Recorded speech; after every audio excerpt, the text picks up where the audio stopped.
The reason I like this story is because it's not a story about processes out of control. It's not a story about human guilt. It's not a story full of we musts and we shoulds.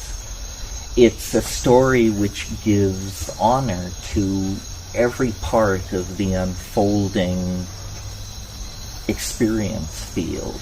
In other words, biology, technology, human culture, human traditional values, transcendent human dystopian values.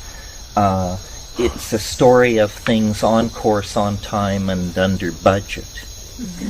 And I assume that's how nature really operates, and that we live inside some kind of anxiety-producing culture